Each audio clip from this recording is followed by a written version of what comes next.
ఆంధ్రప్రదేశ్ తెలంగాణ రాష్ట్రాల్లో టెట్ డిఎస్సికి సన్నద్ధమవుతున్నటువంటి ప్రియమిత్రులందరూ కూడా నా హృదయపూర్వకమైన నమస్కారాలు. నేను మీ డాక్టర్ జేఎస్పీ రాయుడు. ప్రియమైన మిత్రులారా, మరి గత క్లాస్లో 33 గ్రాండ్ టెస్టులని చాలా సక్సెస్ఫుల్గా కంప్లీట్ చేసుకోవడం అనేది జరిగింది. మరి ఈ క్లాస్లో 34వ గ్రాండ్ టెస్ట్ సంబంధించినటువంటి విషయాన్ని మనం కంప్లీట్గా నేర్చుకుందాం ఫ్రెండ్స్. మరి ఈ గ్రాండ్ టెస్ట్ అనేవి మీకు చాలా ఉపయోగకరంగా ఉన్నాయని చెప్పేసి నేను భావిస్తున్నాను.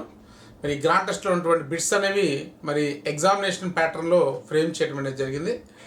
ఇంపార్టెంట్ బిట్స్ అన్నీ కూడా ఇవ్వడం జరిగింది. కాబట్టి బిట్స్ని మీరు ప్రాక్టీస్ చేసి ఆ సందేహాలు లిమిట్ చేసుకుంటే తప్పనిసరిగా వచ్చేటువంటి ఎగ్జామినేషన్స్లో మీరు మంచి స్కోర్ తెచ్చుకోవడానికి అవకాశం అనేది ఉంటుంది ఫ్రెండ్స్. రైట్, మరి క్లాస్లోకి వెళ్దాం ఫ్రెండ్స్.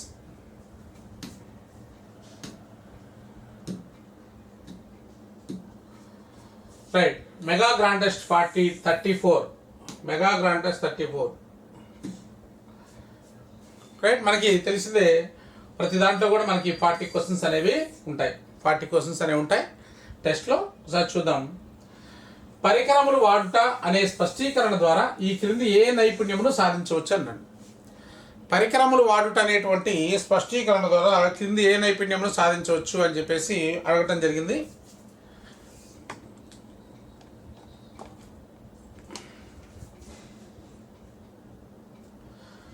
రైట్, ఒకటి ఆప్షన్ తీసుకుంటే చిత్రలేఖ నైపుణ్యం, హస్తలాఘవ నైపుణ్యం, అలాగే మనకి పరిశీలన నైపుణ్యం, విభజన నైపుణ్యం అని చెప్పి 4 ఇచ్చాడు.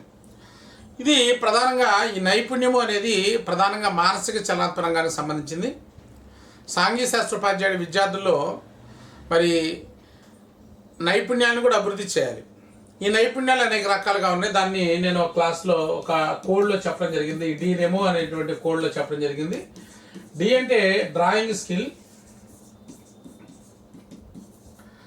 ఆర్ అంటే రిపోర్టింగ్ స్కిల్, ఈ అంటే ఎక్స్ప్రెషన్ స్కిల్, ఎం అంటే మ్యానిపులేటింగ్ స్కిల్, ఓ అంటే అబ్జర్వేషన్ స్కిల్, ఆర్ అంటే రీడింగ్ స్కిల్ అని చెప్పేసి దాదాపుగా మనకి ఇక్కడ 6 రకాల నైపుణ్యాలు అనేవి ప్రధానంగా ఉన్నాయి. ఎగ్జామినేషన్లు ఏమంటున్నాడంటే అది ఏ రకమైన నైపుణ్యం అని చెప్పేసి అడుగుతున్నాడు. మనకి ఇక్కడ డ్రాయింగ్ స్కిల్ అంటే మనకు కొన్ని కీవర్డ్ చెప్పాను. నేను గీస్తాడు, డ్రాయింగ్ స్కిల్లో గీస్తాడు, రిపోర్టింగ్ స్కిల్లో రాస్తాడు, ఎక్స్ప్రెషన్ స్కిల్లో చెప్తాడు, మ్యానిపులేటింగ్ స్కిల్లో చేస్తాడు, అబ్జర్వేషన్ స్కిల్లో చూస్తాడు, రీడింగ్ స్కిల్లో చదువుతాడు. ఇట్లా 6 రకాల కీవర్డ్స్ అనేవి ఉన్నాయి. విద్యార్థి బొమ్మలు గీస్తేనేమో డ్రాయింగ్ స్కిల్ అవుతుంది. బొమ్మలు కానీ పటాలు కానీ గీస్తే ఈ ప్రదేశాలు గుర్తుపెడితే డ్రాయింగ్ స్కిల్ అవుతుంది. నివేదిక తయారు చేస్తే రిపోర్టింగ్ స్కిల్ అవుతుంది. ఓకే, చెప్పినటువంటి విషయాన్ని మంచిగా ఎక్స్ప్రెస్ చేయగలిగితే దాన్ని ఎక్స్ప్రెషన్ స్కిల్ అవుతుంది. ఏదైనా విద్యార్థి నమూనాలు తయారు చేసినా, కొన్ని పరికరాలు తయారు చేసినా, పరికరాలను ఉపయోగించి ప్రయోగాలు చేసినా, పరికరాలని ఖచ్చితమైన ప్రదేశంలో పట్టుకున్నా, పరికరాలను భద్రపరిచినా అన్నీ కూడా మనకి మ్యానిపులేటింగ్ స్కిల్ అవుతున్నాం. దాన్నే మనం హస్తలాఘవ నైపుణ్యం అని చెప్పేసి అంటాం. హస్తలాఘవ నైపుణ్యం అంటే చేతులు, చేతివేళ్ల సహకారంతో చేసేటువంటి నైపుణ్యాన్ని మన హస్తలాఘవ నైపుణ్యాలు అని చెప్పేసి అంటాం అన్నమాట. దీంట్లో విద్యార్థి రెండు చేతుల యొక్క వేళ్ల యొక్క సహకారంతో కొన్ని పనులని, కొన్ని నమూనాలను తయారు చేయడం, కొన్ని పరికరాలని తయారు చేయడం, వాటిని ఉపయోగించడం, వాటిని భద్రపరచడం, ఓకే, వాటిని ఉపయోగించి ప్రయోగాలు చేయడం, ఇలాంటి పనులు కొన్ని చేస్తారనమాట. ఇలాంటి పనులు చేస్తే మన హస్తలాఘవ నైపుణ్యం. దానికి సంబంధించినటువంటి కీవర్డ్ కూడా నేను చెప్పాను అనమాట. ఏం చెప్పాను? పరికరాలు, నమూనాలు, ఈ కీవర్డ్ అనమాట. పరికరాలు, నమూనాలకు సంబంధించిన పదాలు ఉంటే అవి హస్తలాఘవ నైపుణ్యం అని చెప్పుకున్నాం. అలాగే చిత్రలేఖ నైపుణ్యం అంటే మనం చెప్పాం కదా, ఏదైనా చిత్రాన్ని లేఖనం చేయడం, చిత్రాన్ని గీయటం, ఏదైనా మ్యాప్ గీయటం కావచ్చు, బొమ్మలు గీయటం కావచ్చు, దాంట్లో ప్రదేశాలు గుర్తించడం కావచ్చు, ఇలాంటి పనులు విద్యార్థి చేస్తే దాన్ని చిత్రలేఖ నైపుణ్యం అంటాం. పరిశీలన నైపుణ్యం అంటే ఏదైనా ఒక పటాన్ని పరిశీలించి, ఏదైనా చిత్రాన్ని పరిశీలించి, ఓకేనా, దాంట్లో ఉన్నటువంటి గుణదోషాలని ఫైండ్ అవుట్ చేయడం, వాటిని సరిచేయడం, ఓకే, ఆ ప్రదేశంలో ఆ పటంలో ఆ ప్రదేశాల స్థానం ఖచ్చితంగా ఉందా లేదా, ఆ ప్రదేశం ఖచ్చితమైన వైశాల్యంతో గీయబడిందా లేదా, ఓకేనా, ఇలాంటి వాటిని విద్యార్థి నిశ్చితంగా పరిశీలించి అందులో గుణదోషాలను కనుక్కోవడం జరుగుతుంది. అభిజ్ఞాన నైపుణ్యం అంటే దీన్నే మనం ఎక్స్ప్రెషన్ స్కిల్ అని చెప్పేసి అంటాం. అభిజ్ఞాన నైపుణ్యం అంటే విద్యార్థి తను ఏదైతే నేర్చుకున్నాడో ఉపాధ్యాయుడు పాఠ్యాంశ బోధన ద్వారా ఆ నేర్చుకున్నటువంటి విషయాన్ని ఉపాధ్యాయుడు మరలా అడిగినప్పుడు విద్యార్థి సమాధానం చెప్పేటప్పుడు ఓకే స్పష్టమైనటువంటి భాషతోటి, సరళమైనటువంటి భాషతోటి, సాంకేతిక పదాన్ని ఉపయోగించి అర్థవంతంగా విరామ చిహ్నాలు ఉపయోగించి ఓకే చెప్పగలిగినట్లయితే ఆ వ్యక్తికి ఆ విద్యార్థికి ఎలాంటి నైపుణ్యం ఉందంటే అభిజ్ఞా నైపుణ్యం ఉన్నట్టుగా మనం చెప్పవచ్చు అనమాట. ఈ విధంగా మనకి నైపుణ్యాలు అనేక రకాలుగా ఉన్నాయి. ఇది ప్రధానంగా మానసిక చలనాత్మక రంగానికి సంబంధించింది. దీన్ని అభివృద్ధి చేసిన మన టెట్లో కూడా అడిగారు. Okay R H Dave, Elizabeth Simpson, okay Harrow అనేటువంటి విద్యావేత్తలు వీటిని డెవలప్ చేయడం అనేది జరిగిందనమాట. Okay right. నెక్స్ట్ రెండో బిట్లోకి వెళ్దాం. ఈ కింది వాటిలో మూల్యాంకనం సూచించే పదాలు ఏంటి? ఈ కింది వాటిలో మూల్యాంకనం సూచించేటువంటి పదాలు మనకి ఇది ప్రధానంగా రెండో చాప్టర్లో మనము బ్లూమ్స్ వర్గీకరణ, అలాగే మనకి అండర్సన్ క్రాత్వోల్ వర్గీకరణ 2001 ఈ యొక్క వీటిని కంపారిజన్ మనం చేసినప్పుడు దానికి ఒక టేబుల్ ఇవ్వడం జరిగింది అనమాట.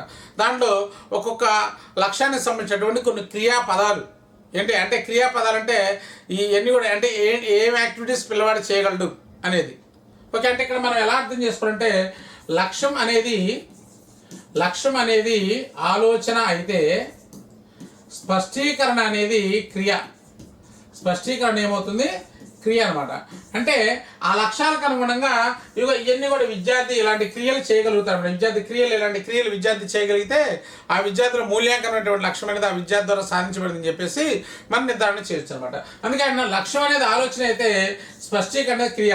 లక్ష్యం అనేది ఉపాధ్యాయుడికి సంబంధించింది అయితే స్పష్టీకరణ విద్యార్థికి సంబంధించిందని చెప్పేసి మనం ఆల్రెడీ ఈ లక్ష్యాలు స్పష్టీకరణ క్లాస్లో చాలా క్లారిటీగా చెప్పుకోవడం జరిగింది ఫ్రెండ్స్. రైట్ ఫ్రెండ్స్, మరి ఇప్పుడు ఈ మూల్యాంకనం సంబంధించినటువంటి క్రియాపదాలు ఏమున్నాయి అనేది ఒకసారి మనం పరిశీలన చేసినట్టయితే చూడండి. తీర్పు చెప్పుట, కొలుచుట, రాబట్టుట, అమర్చుట. మూల్యాంకనం అంటే ఏంది? మూల్యాంకనం అంటే ఓకే జడ్జిమెంట్ అనమాట. మూల్యాంకనం అంటే అంతిమ నిర్ణయాన్ని తెలియజేయడం. ఇవన్నీ కూడా ఆ పదాలే. తీర్పు చెప్పుట, కొలుచుట, రాబట్టుట, అమర్చుట, విలువ చెప్పుట, ఎంపిక చేయుట, తయారు చేయుట, తీర్పు చెప్పడానికి సంసిద్ధత, విషయాన్ని విలువ కట్టి విమర్శించుట, నిర్ణయించుట, వాదించుట, వెలకట్టుట, అంగీకరించుట. All words what ever given words here, all words come under the evaluation సంబంధించినటువంటి పదాలు ఇవన్నీ కూడా దాని కిందకే వస్తాయి. ఓకేనా? కాబట్టి అన్నీ సత్యమే. దీంట్లో కరెక్ట్ ఆన్సర్ ఏంటంటే అన్నీ కూడా ఎవాల్యుయేషన్ సంబంధించినటువంటి పదాలే మనం చెప్పుకోవచ్చు అనమాట. నెక్స్ట్ మూడో చూడండి. రాకేష్ అనే విద్యార్థి ఎక్స్ అనే కంపెనీ యొక్క ఉత్పత్తి వివరాలతో ఉన్న గ్రాఫ్ ఆధారంగా, ఇది కీవర్డ్ అనమాట, గ్రాఫ్ ఆధారంగా ఒక పట్టికను చాలా చక్కగా రూపొందించాడు. తద్వారా సాధించబడినటువంటి విద్యా ప్రమాణం ఏంటి? ఈ విద్యా ప్రమాణాలు అనేటువంటి కాన్సెప్ట్ ప్రధానంగా నేషనల్ కరికులం ఫ్రేమ్వర్క్ 2005, ఏపీఎస్ఎఫ్ 2011, విద్యాకు చట్టం 2009 వీటిని అన్ని కూడా బేస్ చేసుకొని మనకి ఈ యొక్క విద్యా ప్రమాణాలు అనేవి మనకి విద్యా విధానంలో రావడం జరిగింది. విద్యా ప్రమాణాలు అంటే ఉపాధ్యాయుడు బోధన ద్వారా సాధించాల్సినటువంటి సామర్థ్యాలు. సో కాబట్టి ఈ యొక్క విద్యా ప్రమాణాలు ప్రధానంగా ప్రతి సబ్జెక్టుకి వేరువేరుగా విద్యా ప్రమాణాలు ఏర్పాటు చేయడం జరిగింది. అలాగే సాంఘిక శాస్త్రానికి ప్రధానంగా మనకి 6 రకాల విద్యా ప్రమాణాలు ఉన్నాయన్నమాట. విషయావగాహన, ఇచ్చిన అంశాన్ని చదివి అర్థం చేసుకుని వ్యాఖ్యానించడం, ఓకే సమాచార సేకరణ నైపుణ్యాలు, ఓకే అలాగే సమకాలీన అంశాలపై ప్రతిస్పందన, పఠన నైపుణ్యాలు, ప్రశంస, ఓకే సున్నితత్వం అనేటువంటి 6 రకాల విద్యా ప్రమాణాలు ఉన్నాయి. ఈ విద్యా ప్రమాణాలు అనే వాటిని మనం సాధించాలంటే క్లాస్ రూమ్లో ఉపాధ్యాయుడు విద్యార్థికి ఎక్కువ ప్రాధాన్యత ఇవ్వాలి. క్లాస్ రూమ్లో డిస్కషన్స్కి ఎక్కువ ప్రాధాన్యత ఇవ్వాలి. విద్యార్థి సొంతంగా నేర్చుకునేటువంటి అవకాశాలకి పరిస్థితికి ఎక్కువ ప్రాధాన్యత అనేది ఇచ్చినట్టయితే ఈ విద్యా ప్రమాణాలు సాధించడానికి అవకాశం అనేది ఉందన్నమాట. రైట్. అయితే ఇక్కడ ఇచ్చినటువంటి క్వశ్చన్ ఇక్కడ మనకి తీసుకున్నట్టయితే ఇక్కడ కీవర్డ్స్ ఏంటంటే టేబుల్ గ్రాఫ్ అనమాట. టేబుల్ గ్రాఫ్ ఈ 2 కీవర్డ్స్ మనం చెప్పుకున్నాం. క్లాస్ చెప్పేటప్పుడు కూడా నేను చెప్పాను అనమాట. ఏంటంటే ఏదైనా ఏ విద్యా ప్రమాణాన్ని మనం ఎలా ఫైండ్ అవుట్ చేయాలి, ఎలా అర్థం చేసుకోవాలి, ఎలా దాని కీవర్డ్స్ ఏంటనే దానికి సంబంధించినటువంటి విషయాల్ని చాలా క్లారిటీగా మీకు అందించడం అనేది జరిగింది ఫ్రెండ్స్. అయితే ఇక్కడ దీంట్లో సంబంధించింది 4 ఇచ్చాడు. సమకాలీన అంశాలపై ప్రతిస్పందన అన్నాడు, సమాచార సేకరణ నైపుణ్యాలు, క్రమబద్ధ అమర్చే నైపుణ్యాలు అన్నాడు, ప్రశంస మరియు సున్నితత్వం అన్నాడు, విషయ అవగాహన అని చెప్పేసి అన్నాడు. 4 రకాల ఆప్షన్స్, 4 రకాల విద్యా ప్రమాణాలు ఇవ్వడం జరిగింది. కాబట్టి ఇక్కడ టేబుల్ గ్రాఫ్ అనేది ఎప్పుడైతే మన క్వశ్చన్ వచ్చిందో అది దేనికి సంబంధించిందంటే సమాచార సేకరణ నైపుణ్యాలు మరియు క్రమ పద్ధతిలో అమర్చేటువంటి నైపుణ్యాలకు సంబంధించిందిగా మనం చెప్పుకోవచ్చు అనమాట. Right friends. సో కాబట్టి ఇది దీనికి సంబంధించింది ఇది రెండోది దీనికి ఆన్సర్ అవుతుంది. సమకాలీన అంశాలపై ప్రతిస్పందన అంటే మనం ఏదైతే పాఠ్యాంశాన్ని మనం బోధిస్తున్నామో బోధించేటువంటి పాఠ్యాంశాన్ని ప్రస్తుత పరిస్థితులకి అన్వయించి ఆ ప్రస్తుత పరిస్థితుల పట్ల విద్యార్థికి ఉన్నటువంటి ప్రతిస్పందన ఏంటి, అవగాహన ఏంటి అనేది ఉపాధ్యాయుడు తెలుసుకునే ప్రయత్నం చేసినట్లయితే దాన్ని సమకాలీన అంశాలపై ప్రతిస్పందన అని చెప్పేసి అంటాం. ఫర్ ఎగ్జాంపుల్ మనకి బ్యాంకింగ్ అనే పాఠం చెప్తున్నాం. బ్యాంకింగ్ అనే పాఠం చెప్తున్నప్పుడు విద్యార్థి అడిగాడు, సార్ మరి బ్యాంకులకు సంబంధించి చెప్తున్నారు కదా, ఈ మధ్యకాలంలో మరి నోట్ల రద్దు అనేది జరిగింది, అలా నోట్లు రద్దు చేయడం అనేది ఎంతవరకు సమంజసం అని చెప్పేసి అడగొచ్చు. లేకపోతే ఈ మధ్యకాలంలో మరి నోట్ల రద్దు జరిగింది కదా, నోట్ల రద్దు జరగడం పట్ల ప్రజల అభిప్రాయం ఏంటి అనే దానికి సంబంధించి నువ్వేమనుకుంటున్నావు అనేది అలాంటి క్వశ్చన్స్ అడగడానికి అవకాశం ఉంది. ఇలాగా నువ్వేమనుకుంటున్నావు, నీ ప్రతిస్పందన ఏంటి, ఓకే, ఇలాంటి విషయాల్ని మనం క్వశ్చన్స్ రూపంలో అడిగినట్లయితే వాటిని సమకాలీన అంశాలపై ప్రతిస్పందన అని చెప్పేసి మనం చెప్పడానికి అవకాశం ఉంది. అలాగే ప్రశంస మరియు సున్నితత్వం అనేది ఒక చివరి విద్యా ప్రమాణం. మరి విద్యార్థుల్లో మరి ఇతర వ్యక్తుల్ని ప్రశంసించేటువంటి గుణాన్ని విద్యార్థులు డెవలప్ చేయాలి. ఒక పాజిటివ్ యాటిట్యూడ్ని విద్యార్థులు పెంపొందించాలి. ఒక నినాదాలు రాయటం కావచ్చు, కరపత్రాలు తయారు చేయడం కావచ్చు, స్లోగన్స్ రాయటం కావచ్చు, ఓకేనా, ఇతర సమాజంలో ఉన్నటువంటి సమస్యల పట్ల ఎడిటర్స్కి లేఖలు రాయటం కావచ్చు, ఇతరులను ప్రోత్సహించడం కావచ్చు, సమావేశాల్లో పాల్గొనడం కావచ్చు, గొప్ప వ్యక్తుల యొక్క లక్షణాన్ని ప్రశంసించడం కావచ్చు, రాజ్యాంగం పట్ల మంచి వైఖరిని ఏర్పాటు చేసుకోవడం కావచ్చు, రాజ్యాంగ నాయకుల్ని జాతి నాయకుల్ని గౌరవించడం కావచ్చు, ఇలాంటి విషయాలన్నీ కూడా మనకి దేని కిందకు వస్తాయంటే ప్రశంసా సున్నితత్వం అనేటువంటి విద్యా ప్రమాణం కిందకు వస్తాయి. అలాగే విషయావగాహన, విద్యార్థి మనం చెప్పినటువంటి పాఠాన్ని ఏ విధంగా అవగాహన చేసుకున్న విషయాన్ని మనం కొన్ని ప్రశ్నల ద్వారా మన విద్యార్థులు అడుగుతాం. వివరించడం, వర్ణించడం, వర్గీకరించడం, ఉదాహరణలు ఇవ్వడం, పోలికలు చెప్పడం, భేదాలు చెప్పడం, సంబంధాలు గుర్తించడం, విశ్లేషించడం, సంశ్లేషించడం, పరికల్పన ఏర్పాటు చేసుకోవడం, ఓకేనా, ఇలాంటి ఏదైతే కీవర్డ్స్ ఉన్నాయి వీటిని బేస్ చేసిన క్వశ్చన్లు అడుగుతాడు. అలాంటి క్వశ్చన్స్ వస్తే దానికి సంబంధించినటువంటి విద్యా ప్రమాణం ఏంటంటే విషయావగాహన అని చెప్పేసి మనం చెప్పుకోవచ్చు. తప్పనిసరిగా ఎగ్జామినేషన్లో ఈ యొక్క విద్యా ప్రమాణాల మీద తప్పనిసరిగా 1-2 బిట్లు తప్పనిసరిగా ఎగ్జామినేషన్లో ఉంటాయి. కాబట్టి వీటి మీద బాగా ఫోకస్ అనేది చేయాలి ఫ్రెండ్స్. నెక్స్ట్ 4వ ప్రశ్న చూద్దాం. 4వ ప్రశ్న, ఈ క్రింది ప్రశ్నలకు వాటి విద్యా ప్రమాణ ఆధారంగా గుర్తించండి. ఇక్కడ ప్రశ్న ఉంటే కానీ ఇక్కడ నీకు ఒక 5 ప్రశ్నలు కలిపి ఒక ప్రశ్నగా ఇవ్వడం జరిగింది ఫ్రెండ్స్. ఈ మోడల్లో మనకి ఎక్కువగా ఎగ్జామినేషన్లో బిట్స్ అడుగుతాడు. చాలా జాగ్రత్తగా ఇంటెన్సివ్గా మనం చదువుకోవాలి ఫ్రెండ్స్, ఇంటెన్సివ్గా మనం చదువుకోవాలి. ఎందుకంటే డిఎస్సి అనేది 2 సంవత్సరాలకు 3 సంవత్సరాలకు 4 సంవత్సరాలకు ఎప్పుడు వస్తుంది.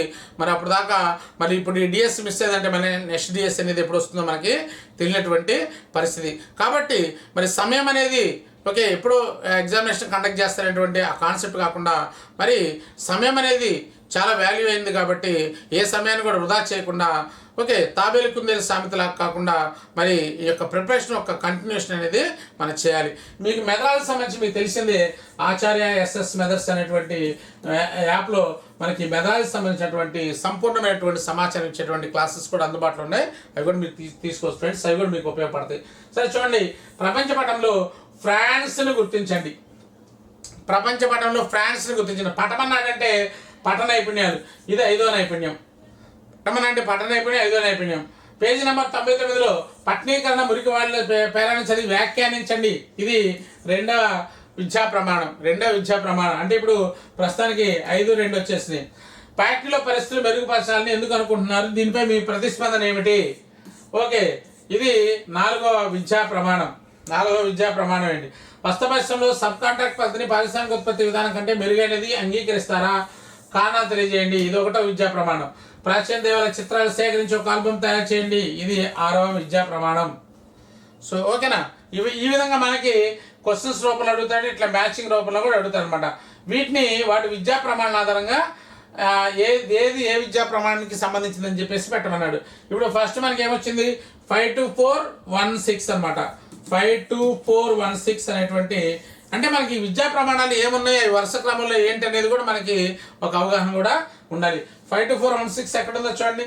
52416 చూడండి, 52416 అనేది 3లో ఉందన్నమాట. ఇది దీనికి కరెక్ట్ అయినటువంటి ఆన్సర్గా మనం చెప్పుకోవచ్చు ఫ్రెండ్స్. రైట్, మనకి 5వ చూద్దాం. ఈ కింది వాటిని జతపరచండి. మ్యాచింగ్ అనమాట. Match the following. సవరణ ప్రణాళిక, దీన్నే రెమెడియల్ ప్లాన్ అంట.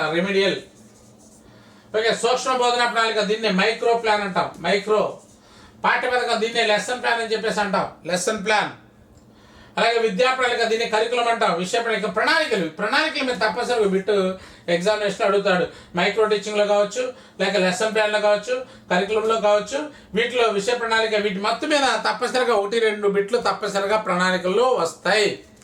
అది గన్ షాట్ అనమాట. అయితే దీనికి సంబంధించి ఒక అవగాహన అనేది మనకు ఉండాలి. సవరణ బోధనా ప్రణాళిక ఎవరి కోసం?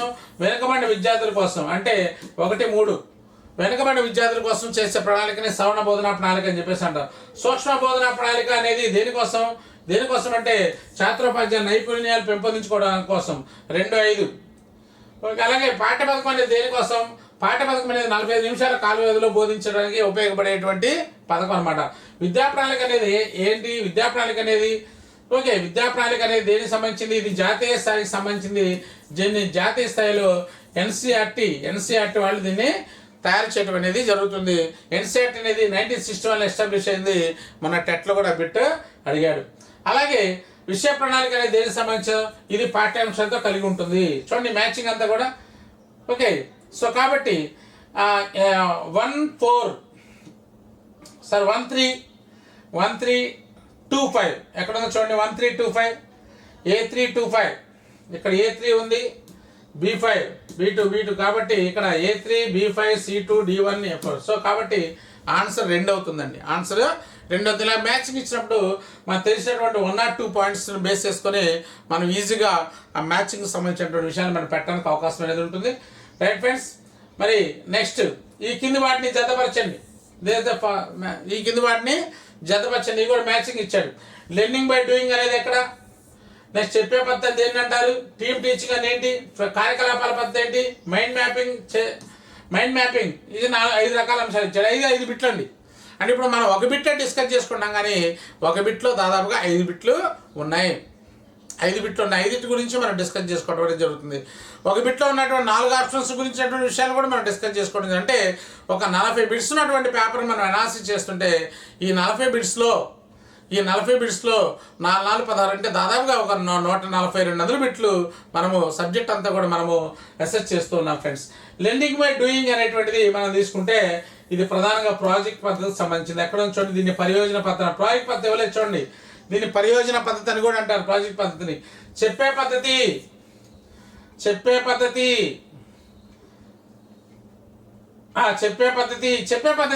ఎక్కడి నుంచి వచ్చింది? భావవాదం నుంచి వచ్చిందండి. చెప్పే పద్ధతి అంటే ఉపన్యాస పద్ధతి. చూడండి బిట్టేలు అడిగాడు.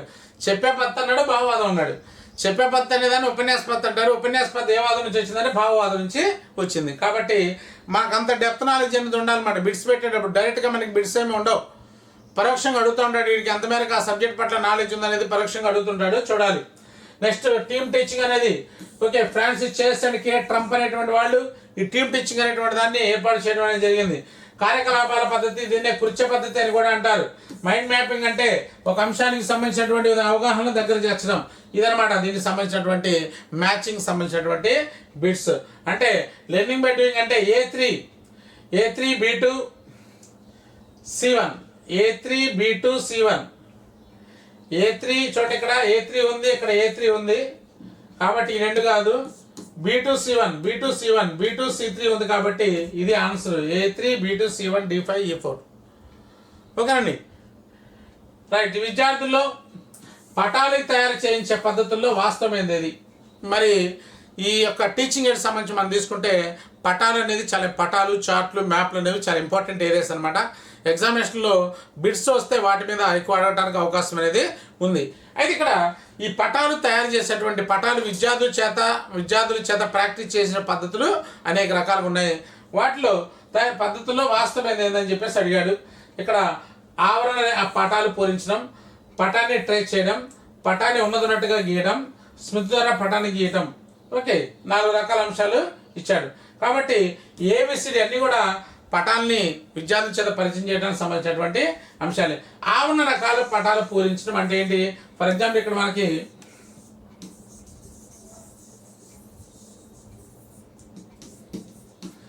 ఇండియా మ్యాప్ ఉంటుంది. ఈ మ్యాప్ని పూరించాలి. అక్కడక్కడ ప్లేసెస్ ఏదైతే ఉన్నాయో వాటిని పూరిస్తే దాన్ని ఏమంటామంటే ఆవరణ రేఖ పటాలను పూరించడం అని చెప్పేసి అంటాం. పటాన్ని ట్రేస్ చేయటం అంటాం. పటాన్ని ట్రేస్ చేయడం అంటే ఒక పేపర్ మీద, ఫర్ ఎగ్జాంపుల్ ఈ బుక్ ఉందనుకోండి, ఈ బుక్ మీద ఒక వైట్ పేపర్ పెట్టేసి ఆ కింద ఉన్నటువంటి ఆ కింద పలచటి వైట్ పేపర్ పెట్టాలి. కింద ఉన్నటువంటి మ్యాప్ అనేది మనకి వైట్ పేపర్ ద్వారా మన బయటికి కనిపిస్తుంది. పెన్సిల్ తీసుకొని దాని మీద మనం డ్రా చేయాలి. అదొక పద్ధతి అనమాట. విద్యార్థుల ద్వారా పటాన్ని ప్రిపేర్ చేయించేటువంటి పద్ధతులు ఇదొక పద్ధతి అని చెప్పి పటాన్ని ట్రేస్ చేయడం అనేది ఒకటి. పటాన్ని ఉన్నతున్నట్టుగా గీయటం అనమాట. ఏదైనా కూడా ఈ యొక్క నైపుణ్యం అనేది రావాలంటే ఫస్ట్ మనకు అనుకరణ, హస్తలాఘవం, సునిశ్చితత్వం, సమన్వయం, సహజీకరణ అంటే 5 రకాల అంశాలు ఉంటాయి. అనుకరణ లేకుండా నైపుణ్యాలు రావన్నమాట. కాబట్టి విద్యార్థికి ఏం చేయాలి? భారతదేశ పటం గీయాలి విద్యార్థి అని చెప్పేసి నువ్వు అనుకున్నప్పుడు విద్యార్థికి ఏం చేయాలంటే ఆ పటాన్ని ఉన్నదన్నట్టు చూసి గీయమని చెప్పాలి. ఎలా ఉంటే అలా గీరా అని చెప్పేసి మనం చెప్పాలి. అంతేగాని నువ్వు ఆ పటం చూడకుండా గీ అని చెప్పేసి ఇట్లాంటి చెప్పకూడదు అనమాట. సో కాబట్టి అనుకరణ చేయాలి పిల్లవాడు. అనుకరణ ద్వారా తర్వాత చిన్నగా హస్తలాగా గైడెన్స్ ఇస్తాము, ప్రాక్టీస్ చేపిస్తాము. తద్వారా వాడు పర్ఫెక్ట్ కావడానికి అవకాశం అనేది ఉంది. కాబట్టి పటాన్ని ఉన్నదన్నట్టు గీయడం. స్మృతి ద్వారా పటాన్ని ఎప్పుడైతే మనం పటాన్ని సాధన చేస్తామో ఆ సాధన చేసినప్పుడు ఆ పటానికి సంబంధించినటువంటి ఆ యొక్క అఖాతము, రూపురేఖలు, భావనలు ఇవన్నీ కూడా మన యొక్క స్మృతి పదంలో మరి స్థిరమైపోవడం జరుగుతుంది. కాబట్టి ఎప్పుడైనా కూడా ఆ పటాన్ని గీయడానికి అవకాశం అనేది ఉంటుందన్నమాట. సో కాబట్టి ఇవన్నీ కూడా పటాన్ని తయారు చేయడంలో వాస్తవమైనటువంటి అంశాలని చెప్పేసి మనం చెప్పుకోవచ్చు. కాబట్టి ఏబిసిడి సరైనది చెప్పుకోవచ్చు. ఆర్టీఈ 2009 సంబంధించినటువంటి సత్యమైనటువంటి అంశాలు ఏంటి? ఈ విద్యా హక్కు చట్టం అనేది మనకి ఏప్రిల్ 1, 2010 నుంచి మనకి ఇంప్లిమెంటేషన్ కావడం జరిగింది. ఈ విద్యా హక్కు చట్టం యొక్క ప్రాధాన్యత ఏంటంటే ఎన్సెట్ 2005 అనేటువంటి దాన్ని చట్టబద్ధం చేయడం అనేది జరిగింది. ఓకేనా? చట్టబద్ధం చేయడం అదేవిధంగా దాంట్లో నిరంతర సమగ్ర మూల్యాంకనం అనేటువంటి కాన్సెప్ట్ను కూడా ఈ యొక్క విద్యా హక్కు చట్టంలో తీసుకొచ్చారు. మరి దీంట్లో సత్యమైన అంశాలు ఏంటని అడిగాడు. అధ్యాయం 4 సెక్షన్ 29 సబ్సెక్షన్ 2 ప్రకారం సిసి ద్వారా ప్రగతిని నిరంతరంగా సమగ్రంగా అధ్యాయం మూల్యాంకనం చేయాలన్నాడు. ఇది 29 అనేది అధ్యాయం 5లో ఉంటుందన్నమాట. అధ్యాయం 5లో 29, 30 అనేటువంటి 2 రకాల సెక్షన్స్ అనేవి ప్రధానంగా ఉంటాయి. కాబట్టి ఇక్కడ అధ్యాయం 4, 29 అన్నాడు కాబట్టి సెక్షన్ ఇది తప్పనమాట. ఇది వాస్తవం కాదు. అలాగే ఎలిమెంటరీ విద్యలో గుణాత్మకత అంశాలు సాధనకు అవసరమైన నియమాల్లో ఆర్టీఈ 5లో పేర్కొన్నారు. పిల్లలు నేర్చుకునేటువంటి విధానం మూల్యాంకనం చేయాలి. అధ్యాయం 5 సెక్షన్ ఇది. కాబట్టి 3 కరెక్ట్గానే ఉన్నాయి, 1 తప్పుగా ఉంది. కాబట్టి బీసీడీ అనేది కరెక్ట్ అయినటువంటి ఆన్సర్గా మనం చెప్పొచ్చు అనమాట. తప్పనిసరిగా మనకి ఎగ్జామినేషన్లో విద్యా హక్కు చట్టానికి సంబంధించి తప్పనిసరిగా మనకి ఎగ్జామినేషన్లో బిట్లాడడానికి అవకాశం అనేది ఉంది. కాబట్టి ఈ ఏరియాను బాగా చదువుకోవాలి. కరికులం ఉన్నటువంటి ఏరియాలో మరి ఏపీఎస్ఎఫ్ కానీ ఎన్ఎస్ఎఫ్ కానీ దీనికి సంబంధించినటువంటి భావనలన్నీ కూడా చాలా క్లారిటీగా ఇవ్వడం జరిగింది ఫ్రెండ్స్. తర్వాత 9 చూద్దాం. ఈ కింది వాటిలో ప్రతినిధిత్వ అనుభవానికి ఉదాహరణ ఏంటి? ప్రతినిధిత్వ అనుభవం అంటే దీన్ని ఇంగ్లీష్లో ఏమంటామంటే కాంట్రిబ్యూట్ ఎక్స్పీరియన్సెస్ అని చెప్పేసి అంటాం. కాంట్రిబ్యూట్ ఎక్స్పీరియన్సెస్ అని చెప్పేసి అంటూ ఉంటాం. అంటే విద్యార్థుల్లో మనం ఎడ్గర్ డేల్ అనుభవ శంకు ద్వారా మన ఎడ్గర్ డేల్ అనేటువంటి ఆయన ఒక అనుభవ శంకు తయారు చేసే దాంట్లో 10 రకాల అంశాలు అనేవి ఉన్నాయన్నమాట. సో దాంట్లో ఉన్నటువంటి అంశాల్లో ఈ మొత్తాన్ని కూడా డివైడ్ చేసుకుంటే ఈ యొక్క అభ్యసన అనుభవాలు అనేవి ప్రధానంగా 3 రకాలుగా ఉంటాయి. ప్రత్యక్ష అనుభవాలు, కల్పిత అనుభవాలు, పరోక్ష అనుభవాలు అని చెప్పేసి ఉంటాయి అనమాట. ప్రత్యక్ష అనుభవాలు, రెండోది కల్పిత అనుభవాలు, మూడోది పరోక్ష అనుభవాలు అని చెప్పేసి ఉంటాయి అనమాట. ఈ ప్రత్యక్ష అనుభవం అంటే ఓకే డైరెక్ట్గా విద్యార్థి డైరెక్ట్గా సంబంధిత అంశాన్ని చూడడం అనమాట. అనుభవానికి అనుభవం పొందే వ్యక్తికి మధ్య సంధానకర్త లేకుండా అనుభవం పొందే వ్యక్తి ప్రత్యక్షంగా కృత్యాల్లో పాల్గొన్న అనుభవాలు పొందే అనుభవాలని ప్రత్యక్ష అనుభవాలు అంటారని చెప్పేసి అంటే ఎక్స్ అనే వ్యక్తి ఏదైతే చూడాలనుకుంటే చూడండి, ప్రాజెక్టుల సందర్శన విద్యార్థి డైరెక్ట్గా వెళ్ళాడు, ఓకే చూశాడు. ఎలాంటి అనుభవం అది?